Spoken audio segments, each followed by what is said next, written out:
If you look into the city charter for the city of Beaumont, it calls for a community investment plan. And we have to put one together and have it approved with the budget every year. So it's been done in the past. The city has been diligent in getting it put together.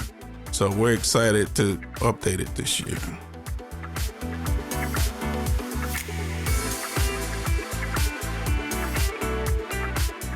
Hi, everyone, and welcome back to the City Manager Minute, the official podcast for the City of Beaumont.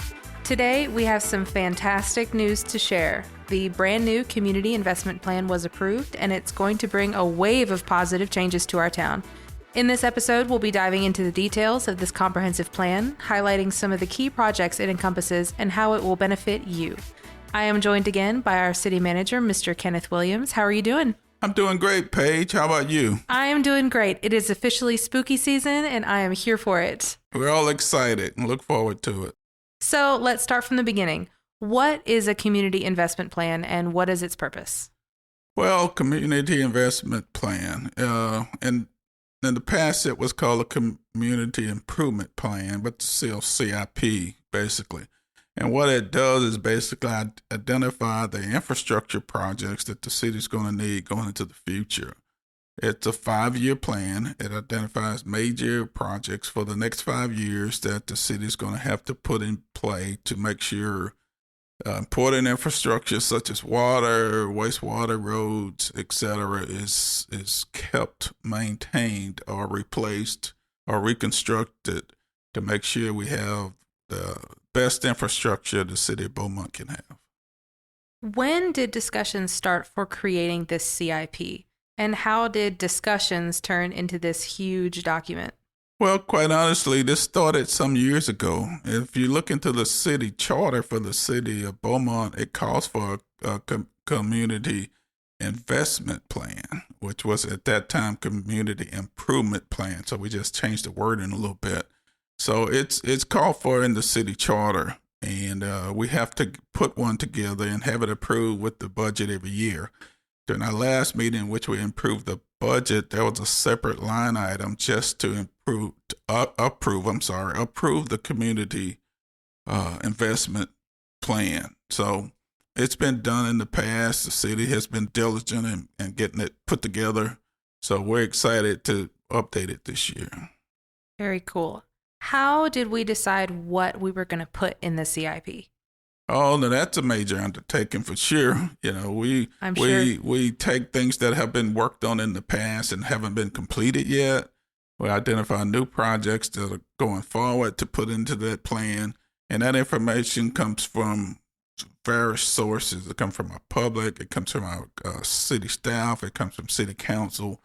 What their priorities. We find out one of the first things we do during budgeting is get the priorities of city council, then build a budget around it. And so we look at those projects, such as parks projects. What are your priorities? Is it a community center? Is it a park project, etc.?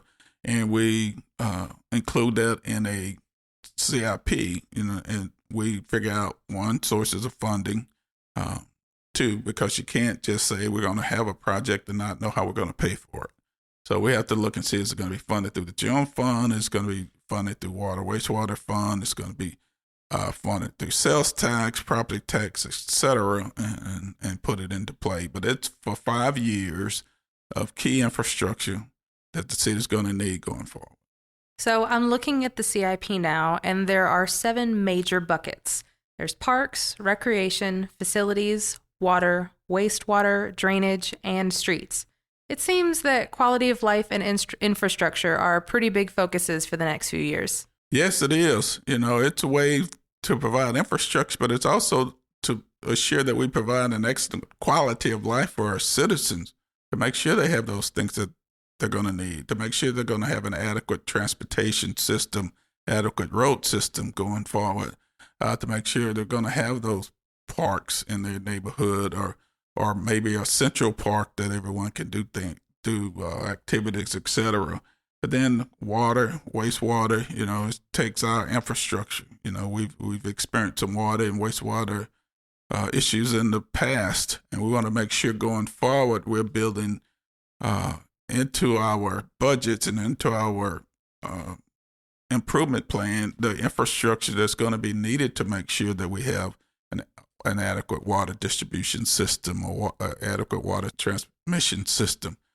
And so we want to make sure that we have that, not just now, but also for then. And it's very important that we have those available for over the next many years. Mm-hmm. This document is a plan for the next 5 years, but changes can be made, right? Yes, and what's great about it, it's always a work in progress. Even during the year, we'll look at things that we need to make a change. It's a very fluid document, and priorities change. Things change. If a hurricane comes through, the priorities will change. This year we had a drought, which instead of us having flooding or sewer backups, we had water lines breaking because of the dry grounds. So when that happened, that means, okay, that becomes more of a priority. So it moves up ahead of some other things in line for the CIP. But it's a document that's approved every year by City Council during the budget process. And theoretically, you look at it again the next year. You look at it annually, and City Council will approve it annually. But it takes constant examination to make sure that your priorities are being addressed and what's actually happening now. Okay, it's pretty cool that it does get reviewed yearly. And we will link this document in the bio below so that you can also look at it, because I'm telling you, there are some pretty cool things coming up. But let's talk about some of those things in the work. Just in fiscal year 2024, there are so many projects. For instance, a new pavilion at Rogers Park, the Riverfront Restoration Project, and tons of infrastructure improvements. That's almost $100 million planned for just this next fiscal year. Yeah, lots of dollars for sure. But, infrastructure is not cheap. It's very expensive. One water project can cost $1 million. One replacement or reconstruction of a road can cost that kind of money for sure. A major park improvement like Riverfront Restoration Project is a multi-million-dollar project. So when you're looking at those kind of dollars, you're just looking at what's providing what's needed for the city for sure. Just for the wastewater over the next 5 years on that now CIP, we have over $300 million just by itself. Wow. Plan to make sure we have what we need. And that's not counting dollars for the others, for parks, for road construction, etc. That's a lot of money to be moving around. Some other projects for down the line include a new animal care services and adoption center, new community parks in Ward 1 and 4, a new city hall complex, new rec center, and even a new fire station. The list just keeps going. Yeah, it goes on, and then you renew it the next year. So we'll continue to identify those things that are needed for sure. Later into the future, we'll be looking at water plants and upgrading sewer plants. And so it's not just medium-sized or moderate projects. They actually get some really huge projects at some point going on. And then facilities, our city facilities are done through our CIP program. So the buildings we use throughout town, or the new ones we're going to provide throughout town, they are part of this plan too. I know that the CIP is for the next 5 years, but there is also a section on here called for future consideration. Is that basically just the wish list category? No, it's not a wish list. These are things that are planned, but they're just planned for longer than 5 years out. They're planned for construction, so they won't start within that 5-year period. But we want to have them on the radar. We want to identify those now and say, hey, okay, we know that this component of this facility, et cetera, is going to be at the end of life. And so we're going to need to replace it in 10 years. So we put it on that list of other. It's not a wish list. Again, the list that comes from feedback from council, from staff, and from our citizens.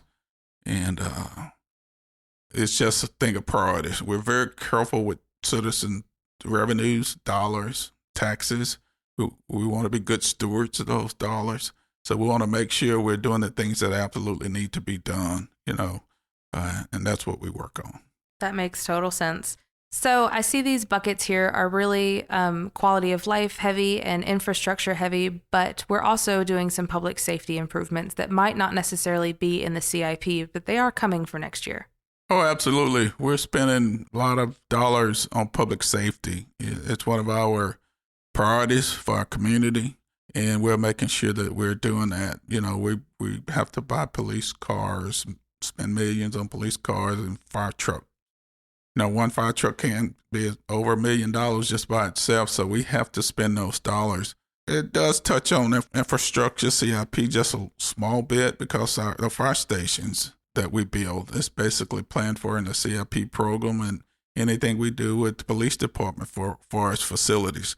And we also have in that this year, we're doing a new fuses system, which is several $100,000, which will enhance our safety in our community and make Beaumont a safer place to live.